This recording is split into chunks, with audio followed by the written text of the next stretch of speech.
मंच पर विराजमान हमारे परम श्रद्धेय संतगण, सभी संतजनों को प्रणाम। आप सभी श्रोताओं को जय जय सिया राम।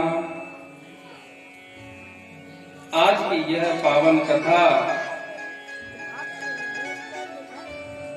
का प्रारंभ पुनः उसी विषय से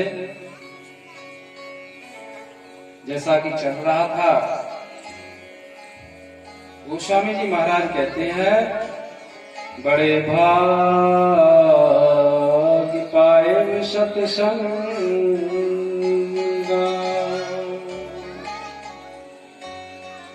सत्संग मिल जाए तो ऐसा समझ लेना चाहिए कि हमारे पूर्व जन्मों में किए गए जो पुण्य है उनका जागरण हो गया। जब पुण्य जागृत होता है तो उसका फल क्या है?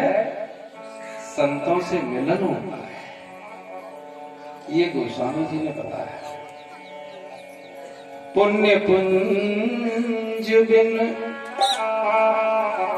मिलहे न संता, सत्संगति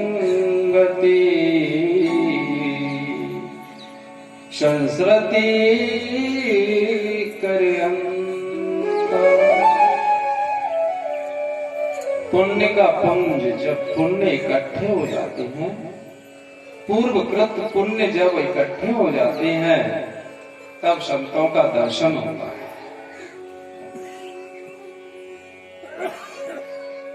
यह मंच कितनी शोभायमान लग रही है कि जहां संत ही संत विराजमान है। कहा कि संतों का दर्शन बड़े भाग्य से होता है और संत की संगति संस्कृति कर अंता। जो संशय और भ्रम है वो संशय और भ्रम की निवृत्ति करा देता है संतों का संग। इसलिए गोस्वामी जी ने कहा है, सत्संगति संस्कृति करयंता।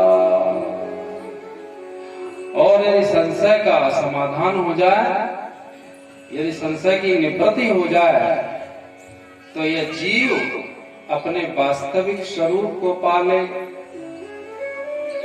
ऐसी नासी देह से तो अविनाशी को पाले। यदि संशय का निवारण हो जाए तो, संशय का निवारण तो संतों का मिलन होता है, तभी होता है। सबसे बड़ा संशय क्या है? कर्ता भाव का होना। यह संतों ने बताया कि ये कर्ता भाव है कि कर्म प्रकृति में चल रहा है और उस कर्म का कर्ता मैं बन जाता हूं। अहंकार विमूढ़ात्मा कर्ता अहमति मन्यते। कर्म प्रकृति में हो रहा है और उसका कर्ता कौन बन जाता है? कर्ता मैं बन जाता हूं कि मैंने किया। यह सबसे बड़ा संशय है और जब तक यह संशय मनुष्य को बना रहेगा तब तक उसका भोगता भी बना रहेगा। यदि हम कर्ता हैं तो हम भोगता भी हैं। और जिस समय इस संशय का छेदन होगा वह कहाँ होगा? संतों की सन्निधि में ही होगा। जब जब संशय का छेदन होगा, जब यह मनुष्य जानेगा कि ये कर्म मैं नहीं करता हूं, ये कर्म प्रकृति में होता है। ये भगवद गीता में भगवान ने कहा है, प्रकृति क्रियामाणानि गुणै कर्माणि सर्वशः तो सबसे प्रथम तो यह है कि हमें शास्त्र और ग्रंथों पर विश्वास होना चाहिए। यदि जिस दिन हमें ऐसा लगने लगेगा कि रामचरितमानस या श्रीमद् भगवत गीता, वेद, पुराण यह सब साक्षात श्री भगवान का श्री विग्रह है, उसी दिन से हमारी आध्यात्मिक यात्रा प्रारंभ हो जाएगी। साक्षात श्री राम जी हैं, श्री रामायण, ऐसा समझ करके हमें आगे बढ़ना चाहिए। इतना विश्वास होगा तो फिर क्या होगा? प्रकृति क्रियामाणा गुणै कर्माणि सर्वशः अहंकार विमूढ़ात्मा कर्ता अहमते मन्यते। गुण गुणों में बंत रहे, गुण गुण में बंत रहे। देखो आंख का काम क्या है कि आंख देख रही है। आंख का काम क्या है? देखना। आंख सुन नहीं सकती। गुण गुण में बरत रहे हैं। इंद्री अपने विषयों में बरत रही हैं स्वतः, इसमें मैं करता नहीं। ज्ञान इंद्री है आंख और उसका विषय है रूप, और वह रूप को देखती। कान श्रवण करते हैं, त्वचा स्पर्श करती है, और यह नाक सुगंध लेती है, और रसना स्वाद लेती। इसमें मैं कहां करने वाला हूं? यदि आंख खुली है तो देखेगी। आप कितना ही मना करो कि नहीं नहीं अब रूप दिखे नहीं, लेकिन रूप तो दिखेगा, सुगंध तो आएगी। आप नाक को मना करो कि नहीं नाक देवता ऐसा करो कि सुगंध मत हो, तो क्या सुगंध नहीं आएगी? तब भी सुगंध आएगी।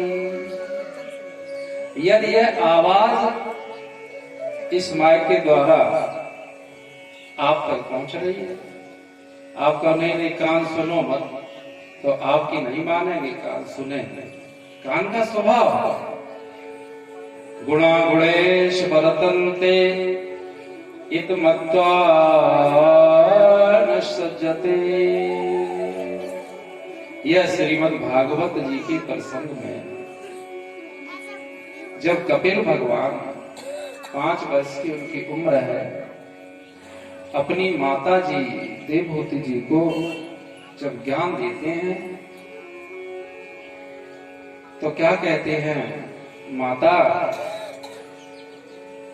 जो आसक्ति इस जगत से है, मोह, जो मोह इस संसार से है, वही मोह वही आसक्ति यदि संत पुरुषों में हो जाए तो मोक्ष का द्वार बन जाए। भाई जगत के साथ आसक्ति है, लेकिन जगत की आसक्ति क्या है? हमारी दुर्गति करा देती है। देह के साथ, देह ही तो ये जगत है। पहले संबंध देह से जुड़ता है, उसके बाद पूरे विश्व से जुड़ जाता है।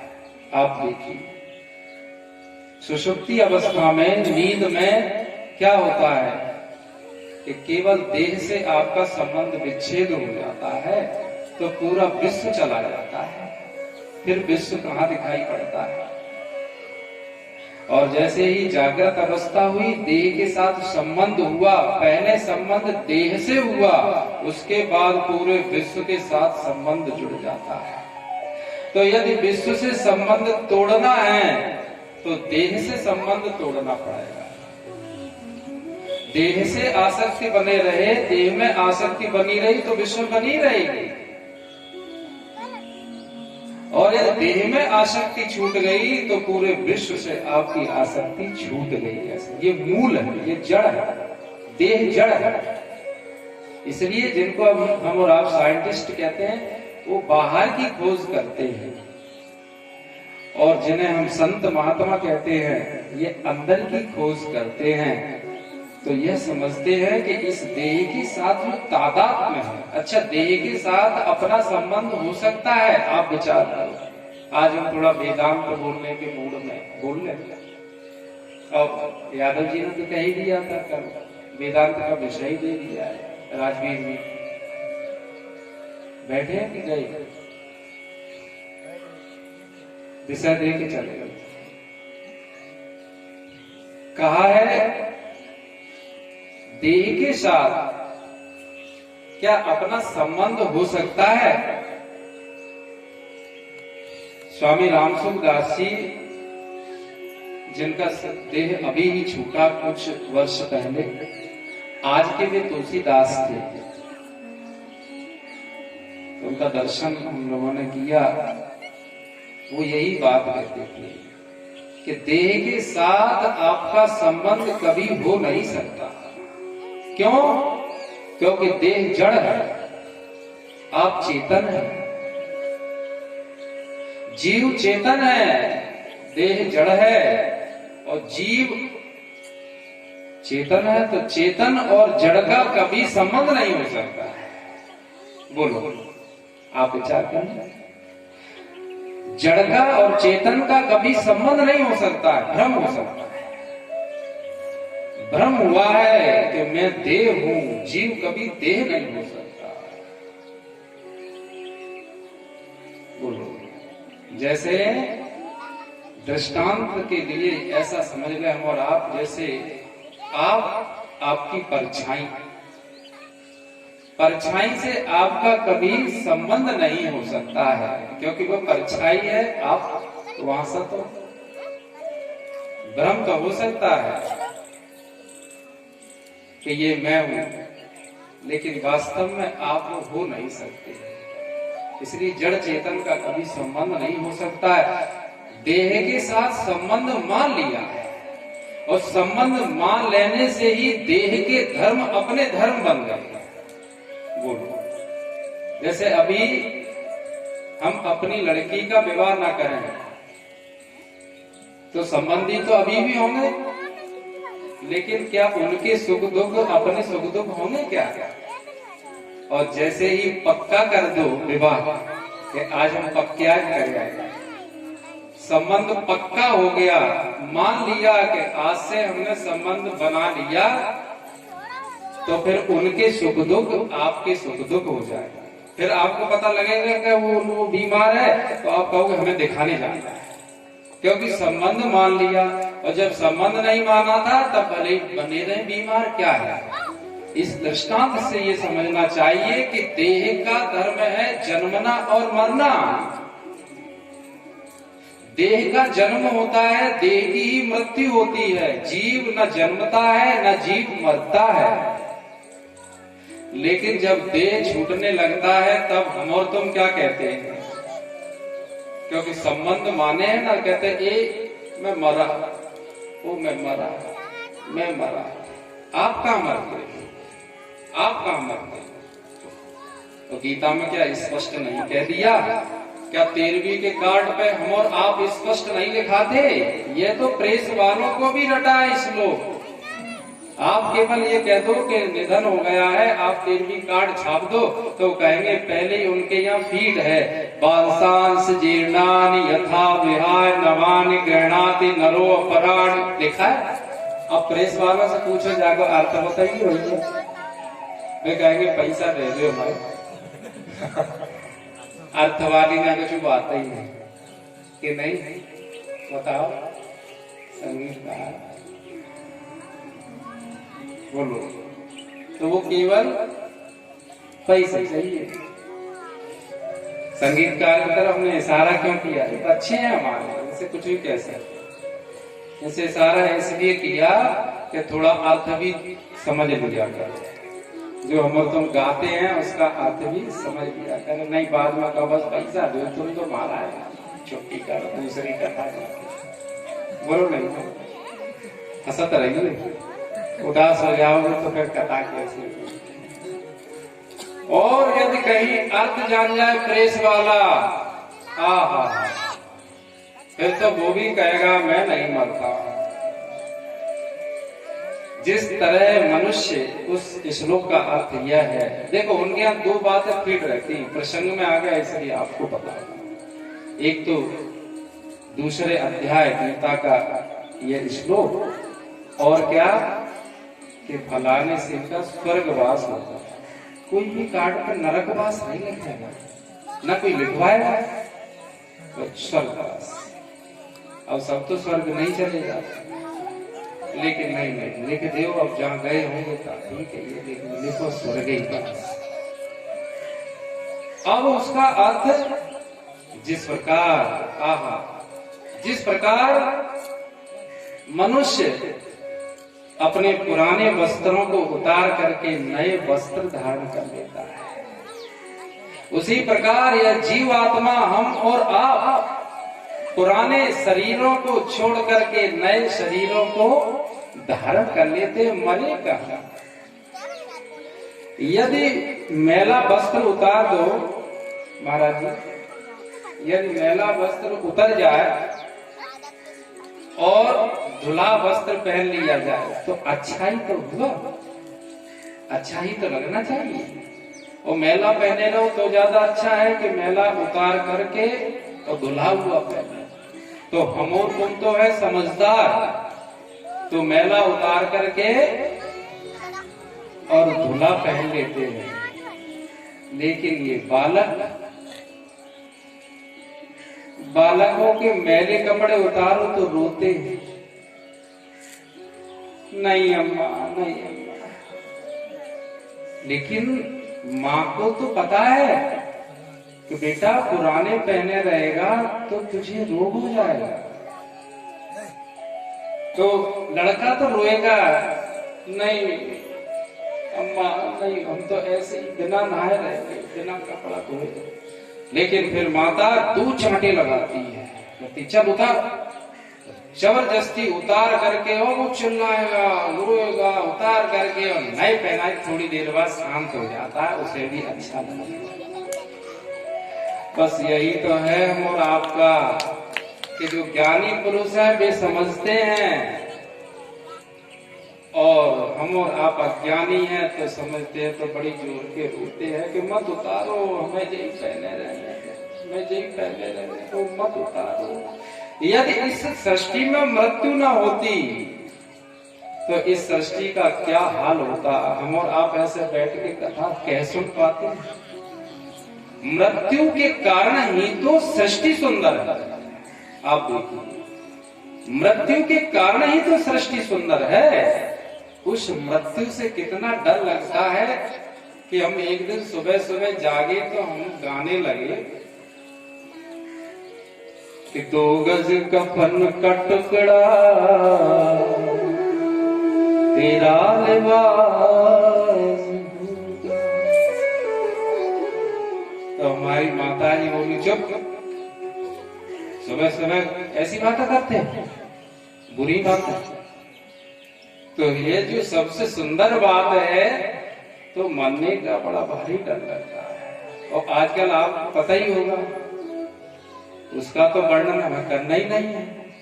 पिछले 4-5 महीने से मृत्यु का नाम बदल गया है। अब नाम क्या पड़ गया है? अब तो बच्चे भी जानते हैं सब, हमें तो नाम लेना ही नहीं आता, अभी तक नहीं सीख पाए। तो फिर हम आप लोगों से पूछते सही से क्या है? कोरोना। हाय ऐसा डर बैठा है। अरे भाई कुछ नई मृत्यु नहीं आई, कोई बीमारी नहीं। पहले क्या बीमारी नहीं थी? Cancer, TB, liver, kidney, malaria, typhoid. चलो भैया एक और बना रहेगा कोरोना। तो क्या मलेरिया के लिए, टाइफाइड के लिए इनके लिए सावधानी नहीं बरतनी पड़ती? जो सावधानी नहीं बरतता उसे तो मलेरिया होता है, उसे तो टाइफाइड होता है। तो आज सावधानी नहीं बरतेगा तो कोरोना हो गई, और सावधानी बरतोगे तो आप अपना कर्म करते रहिए और सावधानी बरते रहिए।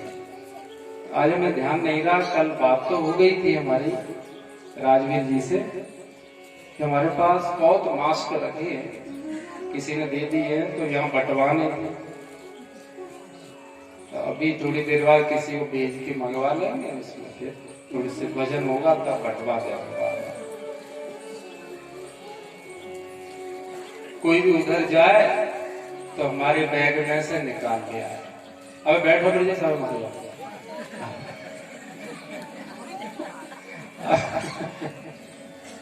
तुम तो आगे चल दी।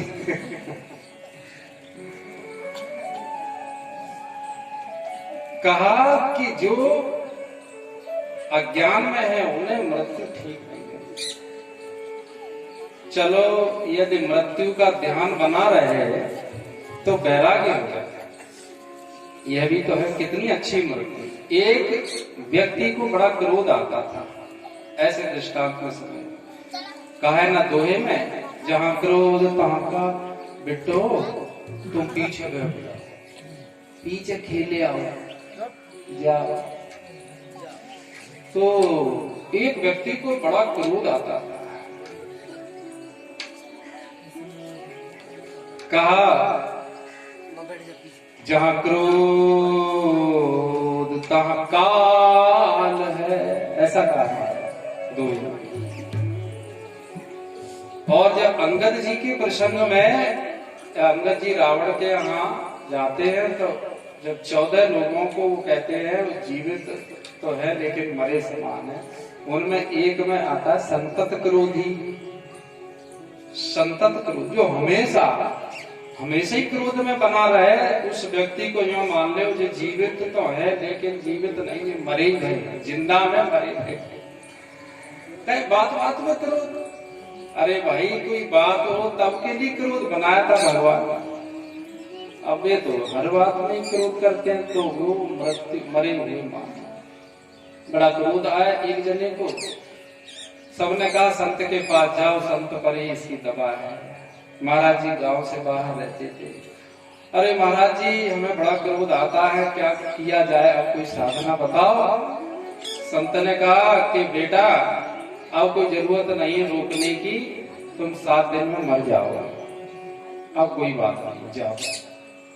वो आया घर तो पहले जब आता था तो बच्चे समझ जाते थे बापू आ रहे हैं, मिलिट्री शासन लगेगा, तो फिर डरने लगते थे।